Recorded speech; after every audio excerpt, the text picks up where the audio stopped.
Xabi Alonso hasn't even taken one pre-season training session, and Chelsea are already building something many clubs spent ages trying to construct. Two players already, both back three specialists, and both giving Alonso the kind of tactical options that separate good squads from the genuinely elite ones. This is not a predicted started 11 or breakdown in tactics, it's a tactical blueprint for why these signings are so key. Let me show you exactly what is being built here. So the first thing you need to understand is that neither of them were signed just to fill one position.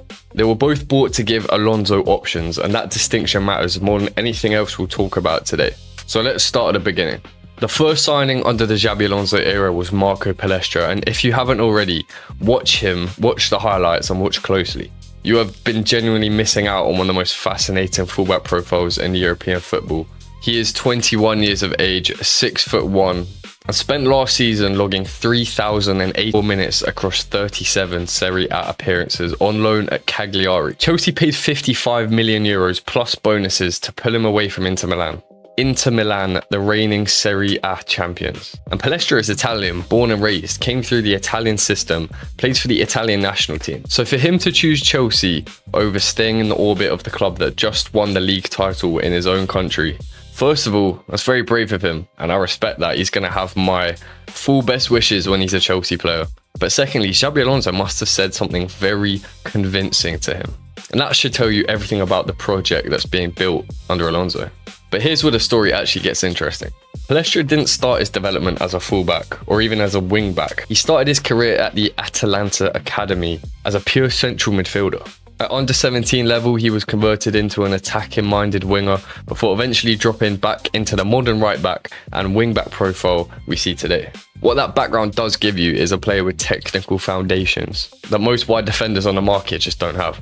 He'll have a midfielder's instinct for tight spaces, midfielder's composure under pressure, and an eye for a pass that wing-backs at this level can't replicate. Some of his stats that he produced last season in a 14th place team really do excite me.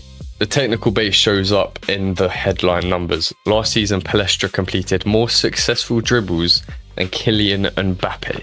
Let that land for a second. A wingback on loan at Cagliari, out carrying one of the most celebrated dribblers on the planet. You've been watching the World Cup and Mbappe just receives the ball and dribbles as much as he can and tries to score. But it wasn't just the dribbling that Palestra excelled at last season. He was also named officially Serie A Defender of the Year as well. At 21 years old, in one of the most physically demanding defensive leagues in Europe. He registered 1 goal, 4 assists, created 32 goal scoring opportunities, and completed 22 precise crosses into the box from open play. When you consider that João Pedro and potentially Emmanuel Mega will be playing at striker, two of Chelsea's most aerial threats, that would be a very exciting potential route to goal. But the fact that he had 70 successful dribbles in Serie A last season as a wing-back shows that he's not coming in to provide depth. This is a player that Xabi Alonso has handpicked for the right wing-back role. He's a player that can isolate a full-back 1 versus 1, win the duel repeatedly over the course of an entire season. But he's also really nicely versatile that he can play multiple roles, which we will get to later. Offensively, he's also sound. He won 248 individual duels and registered 116 total recoveries across the whole season, which tells you that he has the absolute engine to be a dog running up and down. He was fouled 110 times in the Serie A last season, really impressive numbers. He doesn't give up, he's press resistant. And yeah, he said it himself. He can play with both feet. He might prefer to shoot with his right, but he said he can do basically everything with either, opening up even more opportunities. He could also play at right back and a back four if needed.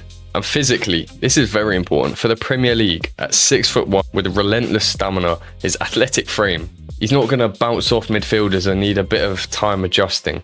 He's coming straight in to have a proper impact in Chelsea's first team instantly. This is a dual flank, high intensity engine built for exactly the kind of fluid system that Xabi Alonso has in mind. And once we get into the setups, you'll see precisely why that left side ability is the most important thing about this signing. The second signing brings us to Maxence Lacroix, and this one tells you everything about the direction of Chelsea's new transfer policy moving under Alonso. 26 years old, 6'4", 88 kilograms, French international, and valued at around 50 million euros on Transfermarkt. And I'll tell you plainly, anything under 55, 60 million pounds for this player in today's market is a fair price. He is not the sexiest of names, he's coming from Crystal Palace, but he could be the perfect defender that Chelsea have been crying out for to partner our one and only Levi Colwill at the back.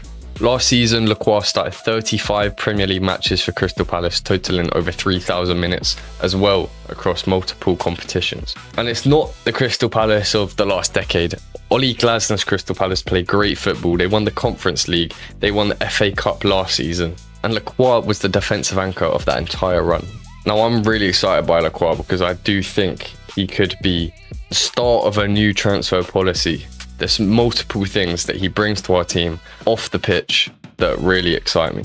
Statistics wise, that in the Premier League he maintained an 88.2% pass completion rate across 35 starts he was given, and completed 8 accurate long balls. That means he can spray switches of play instantly to an advanced wing back on the other side, or pick out a line breaking pass through the opposition's mid block, something that we know Colwill can do, and he kind of needs someone else to help him do that. And Alonso's possession system will demand this. But here's a number that really surprised me when I first pulled it up. This guy is an absolute athletic monster. We're signing absolute beasts to deal with the Premier League and just get Chelsea back to winning ways. And I think it's a pretty good way to do it. Lacroix clocked a 35.3 kilometers per hour sprint speed last season, making him one of the fastest centre-backs in European football, one of the fastest footballers in the Premier League. So he's 6'4", 88 kilos and faster than most players on the pitch, which is wild because that physical profile shouldn't be able to move like that, but it does. And the pace translates directly to his defensive metrics. 375 total defensive actions last season, 60 tackles, 45 interceptions, and a massive 200 clearances. In the air, he won 119 aerial duels at a 61.3% aerial duel win rate, winning an average of 3.4 a game. When you mix all these, the fact that he's great defensively, he's an absolute athletic monster, he is pretty perfect for Xabi Alonso. Not to mention he's Premier League proven, which is something I think is really underrated in centre-backs in particular. I'm going to come back exactly to where Lacroix could play in Alonso's back three system in a moment, because the two positions he can occupy are what make the next two chapters the most important detail, as they are quite different. And it's not just a tactical fit that makes these signings feel different to what Chelsea have been doing.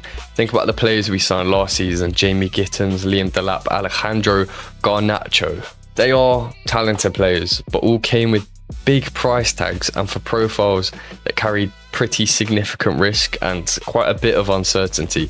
I don't want that anymore. The best teams in the world don't do that. I'm going to make a video at some point. I quite like the unknown teenagers with really high potential for lower fees. That I'm not worried about that. It's the ones where the sporting directors think that they can get ahead and they're being clever signing a Garnacho from a rival, when actually we're just getting mugged off and laughed at. But this really feels like a shift. Chelsea are buying Premier League proven, back three ready Alonso profile players, not teenagers with ceiling, but men who can walk straight in to the first team. If you look at any other centre-back Blueco have signed since the takeover, a 26-year-old Premier League proven defender is got completely different. And that's the real story behind this window so far, and we're only 2 signings in. Now we get into the part of the video where I think it will change how you see both the signings and maybe explain why these profiles have been sought after. Because the whole point of these two players, the reason Alonso's Chelsea moved this fast, this aggressively, is that they give him the genuine tactical options to play what he will want to do next season. And the best teams in world football right now are not defined by one rigid shape. They're defined by the options that the squad gives them.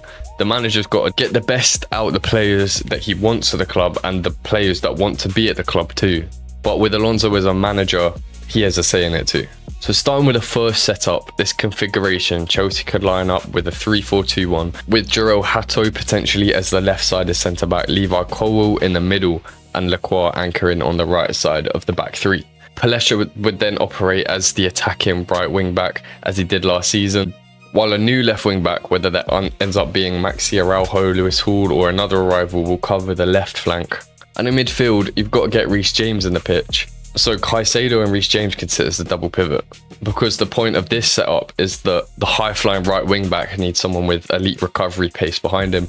And Reece James, if you watch him, he just doesn't sprint anymore. For England, for Chelsea, his hamstrings just can't do it. But you need him on the pitch. He's our captain and he's got insane technical ability. So we've seen him have an effect on the game in the centre of the park. So this is one shape that I'm expecting to see and hope we see in pre-season. Now, Lacroix has extensive experience playing on the right-hand side from his time at Wolfsburg before stepping into the central anchor role at Palace. So it's not an experiment. This is a position he has played at a high level. And the reason Lacroix works so well as the right-sided cover specifically is his 94 defensive recoveries last season. Meaning when Palestra could lose the ball high up the pitch, Lacroix's horizontal acceleration allows him to swallow the counter-attack instantly. If you think about what Jeremy Frimpong did for Bayer Leverkusen, he occupied an entire half of the pitch. He had chalk on his boots waiting for the ball to get sprayed out to his side. Palestra could do that because it forces defensive shapes to get tangled up just with his positional presence and turns the football into a constant overload on one side. Like we said, Palestra's great one-on-one. He can isolate a fullback the same way Frimpong could. And then the risk of him losing is pretty reduced because Lacroix can recover so well. The Palestra and Lacroix partnership on the right-hand side is essentially a high-line sprint engine covered by a jet-fueled 6'4" recovery defender. And then the funny thing is, the whole overload it could create allows the player on the opposite flank to have so much time, and chances can get created in an abundance over there. And it's quite nice and satisfying using the two brand new signings to slot straight into that starting 11. But the second setup is the one that I'd prefer to see Alonso play and makes even more tactical sense. It all just makes it even more unpredictable for other Premier League managers. And the beautiful thing is it can use the exact same starting players just in slightly different rotated roles. So in this version, Lacroix moves into the absolute centre of a back three, the role he has played at Crystal Palace all last season under Glasner, and the year before that winning the Conference League, FA Cup, as we mentioned. Colwill could move to the left of the back three, utilising his stronger left foot for passing angles, and someone like Reece James or Joshua Chempong could play on the right-hand side. Palestra would tuck into more of a conservative, deeper role. He can go forward when the opportunity arises, but he's not always going up. He can go up and down. And yeah, if you had a Chempong to his left, that could sort of shift into a back four with Colwill as a sort of centre-back, left-back, just providing balance and options and rotations that then allows the left wing-back to just play with complete freedom going forward. With the signings of Giovanni Quenda, Neto could do this role, maybe a Maxi Araujo if he joins. It just has so many dangerous options. So Palestra's value isn't just that he can attack the right-hand side brilliantly, it's that he can also just sit back, defend strongly and let someone else do it on the other side. That makes him a tactical chameleon, a Swiss Army knife, whatever you want to call it, and the exact type of player Xabi Alonso built his Leverkusen system on. Players that understand the brand of football and are intelligent up here. Again, Lacroix averaged 3.4 aerials, 1 per game from the central role last season, and his 88.2% pass completion rate means that he can queue up the left-hand side attacks with a single diagonal. Either Colwill or Joshua Chempong can drive out in the half space, two of the best ball-carrying centre-backs in the league. The players I've been mentioning around Lacroix and Palestra are more like placeholders. We'll have to see what Xabi Alonso can seize in every player available. We do have depth, but players will come and go this transfer window. But the key word is options. So live in-game, it creates options that don't require substitutions, and don't require a completely different squad selection. Alonso could have a queue just to change into a different shape if he sees fit. And that's not just building squad depth, buying a lot of good players in every position. It's a real tactical intelligence and actual squad building built into the transfer policy itself.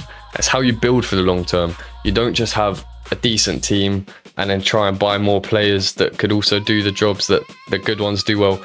You actually have to build the squad, and that's what I think Blueco's Clearlake's, the sporting director's biggest failure at Chelsea has been. The squad building, in hindsight at least, has been poor. At the time, I was excited by the signings of Disasi or Badiashile, Jamie Gittins, Garnacho even.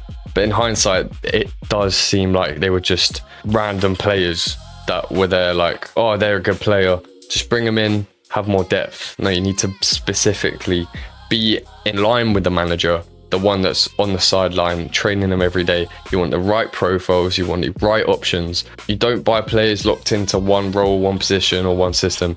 You buy players who give the manager decisions, and then you trust the manager to make the right ones. So bringing it all together, the transfer narrative we've been handed under this whole ownership has been about Chelsea chasing teenagers, paying over the odds for uncertain profiles, and accumulating squad numbers rather than a coherent 11. And these two signings are something fundamentally different. A defender of the year that has more dribbles than Mbappe last season, who turned down the reigning Italian champions because Alonso's project was that convincing, and a Conference League winner, Prem-proven athletic monster, dominant enough to anchor a back three against anyone in the division, but play a few different roles at the back two. The board is backing Alonso with elite, versatile back three proven components, and a policy is shifting. And the really exciting thing is we're only 2 signings into this rebuild. If the summer continues in this direction, with more proven, versatile, system-specific players arriving for Alonso's Chelsea, then we're seeing something being built that is serious right now, before a ball has been kicked and before pre-season has taken place. The question I leave you with though is, Palestra and Lacroix both arriving. Do they both start in Chelsea's first Premier League game away at Fulham? Let me know in the comments, I read every single one. And if you're not subscribed to the channel, the vast majority of viewers are not, so yeah, please do. If you enjoyed this video, I think you'll enjoy this one too, so click here and I'll see you there. Goodbye.